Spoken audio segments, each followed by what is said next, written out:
Good evening. मैं शिवा अपने YouTube channel पे आपका स्वागत करता हूँ। जैसे कि हम लोग न्यूमेरिकल लेक्चर की शुरुआत कर चुके हैं, जिसमें से 2 पार्ट हम लोग अपलोड कर चुके हैं। आज उसका तीसरा पार्ट हम लोग डिस्कस करेंगे। जिस पिछले प्रीवियस वीडियोस में हम लोग 1.11 तक क्वेश्चन कर चुके हैं। आज 1.12 से स्टार्ट करते हैं।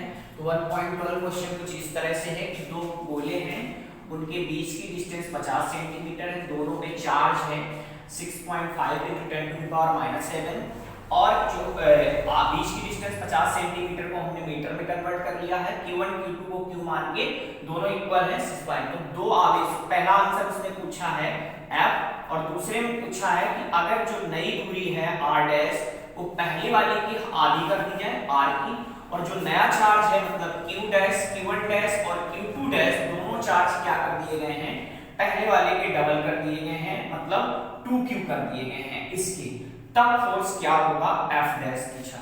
तो पहले वाले ए पार्ट के लिए 2 बिंदु आवेशों के बीच लगने वाला बल क्या होगा, फार्मूला अपने पास F बराबर 1/4πε0 Q1 Q2 बटे R²। पुट करते हैं वैल्यू, इसकी वैल्यू 9 × 10⁹ इनटू Q1 की वैल्यू 6.5 × 10⁻⁷ 6.5 × 10⁻⁷ अपॉन R²। R का मतलब कितना, 0.5 का स्क्वायर।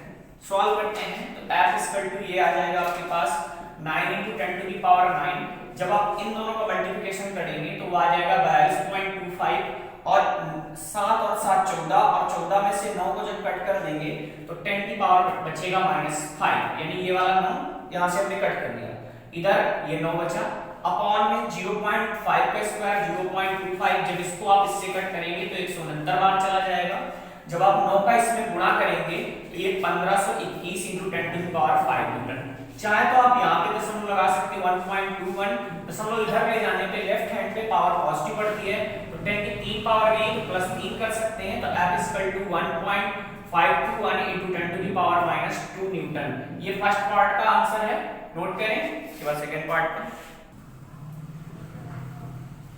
तो जो अपना फर्स्ट आंसर आया है वो आया है 1.521 × 10⁻² न्यूटन। अब सेकंड आंसर में उसने कहा क्या, ध्यान समझेंगे कि जो नया फोर्स है वो 2 चीजों पर डिपेंड करता है कि बीच की दूरी को हम आधा कर दें, यानी F' 1/4πε0 Q1 और Q2 की जगह जैसे वहां Q रखा था तो यहाँ पे 2Q रखेंगे, 2Q। बीच की डिस्टेंस को आधा किया गया है, यानी जो R' है वो R/2 का आधा हो जाएगा। तो जब इसको सॉल्व करेंगे F' तो 1/4πε0 ये कितना आ जाएगा 4Q² और ये कितना आ जाएगा R²/4। ठीक है, ये 4 ऊपर जाएगा, इसमें कितना हो जाएगा 4 × 16, तो 16 को आगे कर दिया, तो 16 जब आगे करोगे तो 1/4πε0 ये Q² है, Q² अपॉन कितना आ जाएगा R²। ध्यान से देखो, जब हमने इसको सॉल्व किया था तो ये कंडीशन बनने वाली थी 4πε0 Q/R², क्योंकि Q1 और Q2 को क्या माना था Q, यानी इतनी वैल्यू किसकी है, इस वाले से F, यानी F' कितना हो जाएगा 16 टाइम्स ऑफ F, यानी कितने की जगह F रख सकते हैं A पार्ट से। तो क्योंकि आप ध्यान दें Q1 Q2 की जगह आप Q रखेंगे, Q1 Q2 की जगह जब Q रखेंगे तो Q × Q क्या बन जाएगा Q², यानी ये वैल्यू क्या हो गई F की और ये वैल्यू क्या है F की, आगे 16, तो 16 F की वैल्यू कितनी है 16 × 1.16, ये 1.521 × 10⁻² न्यूटन। इसका मल्टीप्लिकेशन कराएंगे, सुंदर सा आंसर पाएंगे। ठीक है, इसके बाद नेक्स्ट क्वेश्चन है अपने पास 1.13। क्वेश्चन में है, जब भी आप वीडियो को देखें आप लोग तो बुक सामने रखें ताकि आपको क्वेश्चन की लैंग्वेज पता चले। बुक में लिखा है कि मान लीजिए अभ्यास 1.2, मतलब जो हम पीछे वाला क्वेश्चन कर रहे हैं, ए बी के संरक्षण बोले, मतलब पीछे वाले से हमें क्या क्या लेंगे, चार्ज बोले 6.5 × 10⁻⁷, 6.5 × 10⁻⁷। आगे क्वेश्चन में कहा गया है कि संरक्षण है तथा इसी साइज का कोई तीसरा अनावेशित गोला, मतलब एक C चार्ज है, C गोला है, अनावेशित गोला पहले गोले A के संपर्क में, तत्पश्चात दूसरे गोले के संपर्क में लाकर अंत में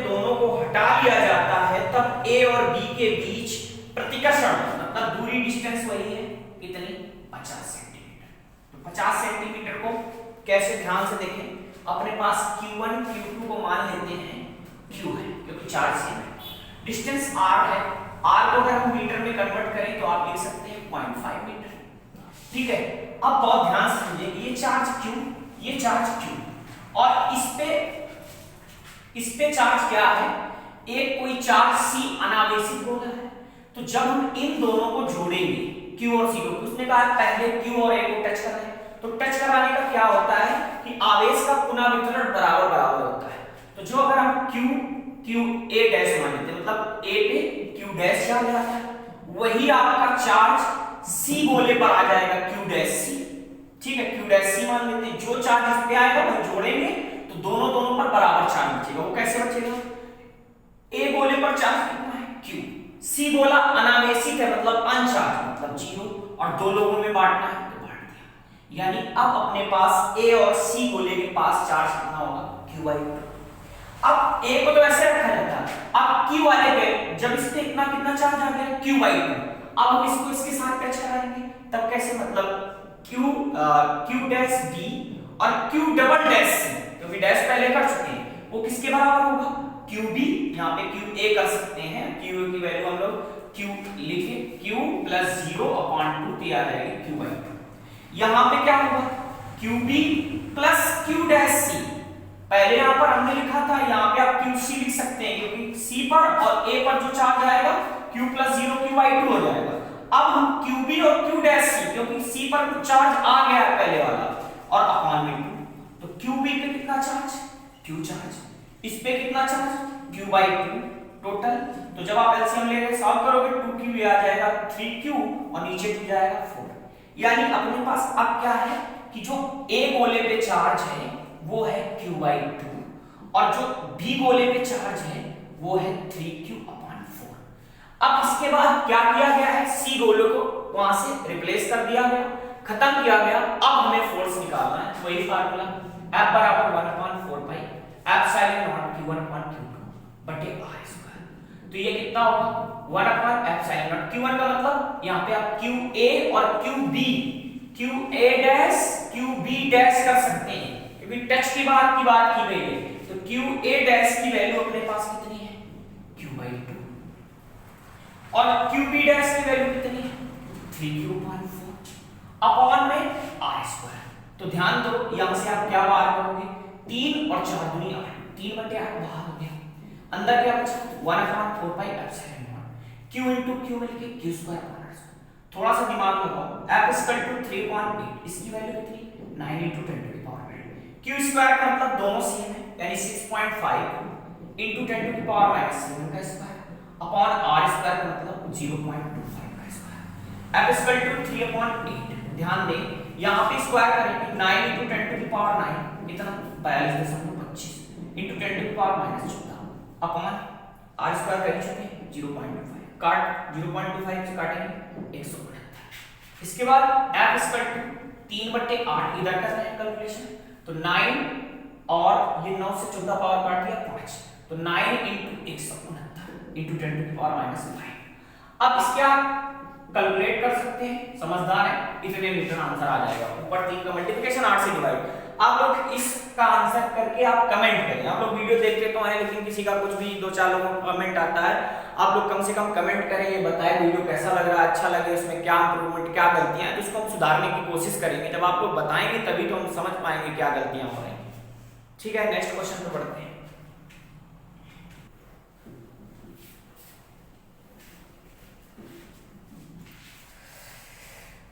क्वेश्चन नंबर नेक्स्ट देखेंगे 1.50। क्वेश्चन में कहा गया है कि आपको इस तरह से फिगर दी है, बहुत ही अच्छा क्वेश्चन है, एनसीईआरटी का जबरदस्त क्वेश्चन में से एक था। ठीक है,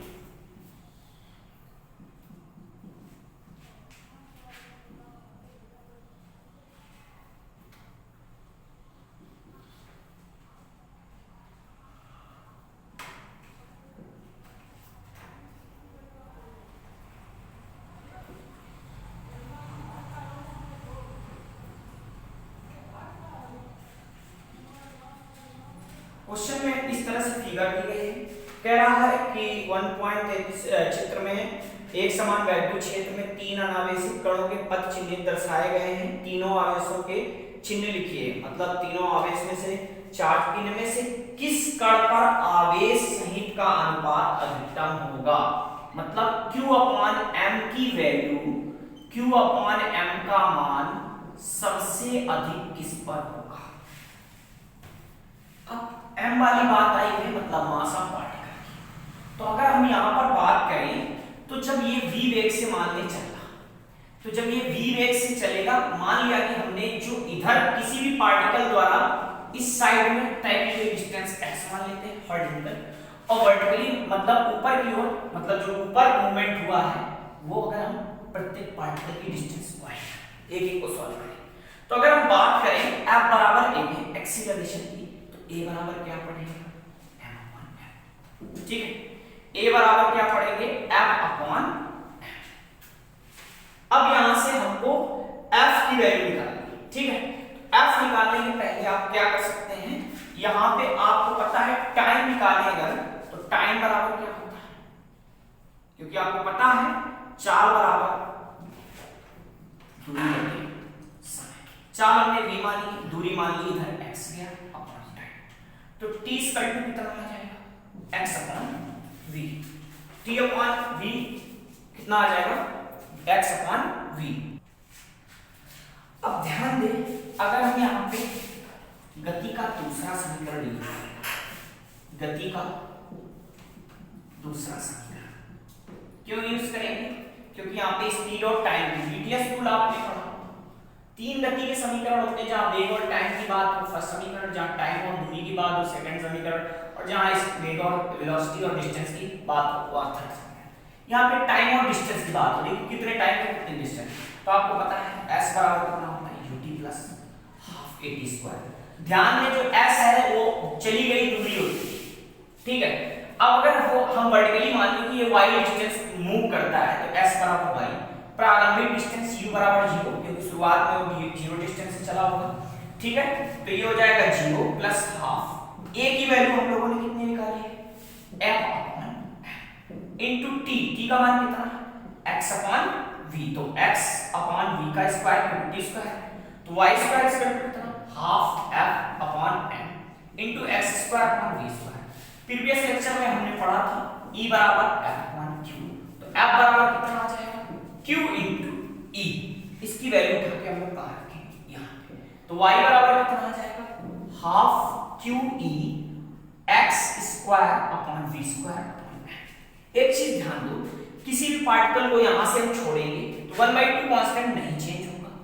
ठीक है, उसमें से इनके चार्ज डिफरेंट होंगे, सबके लिए इलेक्ट्रिक फील्ड सेम होगा, सेम पार्टिकल बताए गए हैं, तो मास सेम पार्टिकल मास अलग अलग होंगे, क्योंकि ये पार्टिकल दूसरा, ये पार्टिकल, 3 पार्टिकल है। ध्यान दें क्या क्या सेम होगा, 1/2 कांस्टेंट, 1/2 कांस्टेंट, x चली गई दूरी दोनों तीनों की सेम होगी, वेलोसिटी तीनों की सेम, मतलब फिक्स का y किस पे डिपेंड करेगा, सिर्फ q/m पे, क्योंकि कितनी चीजें 1/2 e x²/v², ये कांस्टेंट हो गया। कांस्टेंट क्यों, इलेक्ट्रिक फील्ड सबके लिए सेम, हॉरिजॉन्टल डिस्टेंस सेम, और वेग सबके लिए सेम। तो आपको पता है जो q/m है वो किस पे डिपेंड है, y, यानी जिसका y ज्यादा होगा उसका q/m ज्यादा होगा। तो इलेक्ट्रिक फील्ड में सबसे सेंटर से दूर कौन सा पार्टिकल हटा, तो पार्टिकल आपका थर्ड, तो इसमें q/m किसका सबसे अधिक होगा, थर्ड का, तीसरे का। बात समझ में आई, फिर से ध्यान से समझ लें, q/m डिपेंड किस पे है, y पे, तो y जिसका ज्यादा मूव हुआ होगा उसका ही q/m अधिक होगा। ठीक है, नोट कर सकते हैं।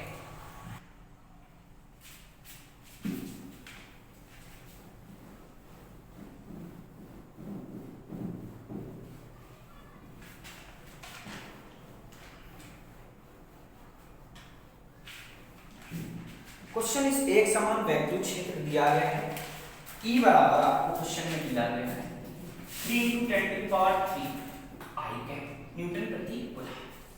A इसकी साइड दी गई 10 सेंटीमीटर, तो मीटर में कन्वर्ट करते हैं। तो आपसे कह रहा है वैद्युत फ्लक्स, यानी फाई ई बराबर ई ए कॉस थीटा होता है। ठीक है, थीटा अगर यहाँ पे थीटा की बात ना करें तो सिर्फ हम फाई ई बराबर बात करेंगे ई ए क्या होगा, क्योंकि आपके इसमें क्वेश्चन में दिया गया एक समान वैक्यूम क्षेत्रफल एक क्षेत्र 10 सेंटी वर्ग का क्षेत्रफल क्या होता है साइड का स्क्वायर यानी 0.1 का स्क्वायर तो 0.01 है। वैल्यू पुट करते हैं ई का मान कितना 10 का मान। इसके बाद आई कैप से मतलब है यहाँ पे 0.01 फाई ई इसका मल्टीप्लिकेशन कितना आएगा जब गुणा करेंगे आप 0.03 into 10 to the power 3। ठीक है, इसका मात्रक कैसे लिखेंगे फ्लक्स का मात्रक कैसे लिखेंगे, क्योंकि आपको पता है इसका न्यूटन प्रति कूलम होता है और एरिया का क्या होता है मीटर स्क्वायर, तो इसका यूनिट हो जाएगा न्यूटन मीटर स्क्वायर प्रति कूलम। इसका न्यूटन प्रति कूलम और इसका मीटर स्क्वायर। ठीक है, इतनी बात समझ में आ गई। लेकिन आप ध्यान दें क्वेश्चन को एक तरीका और था, एक और तरीका था।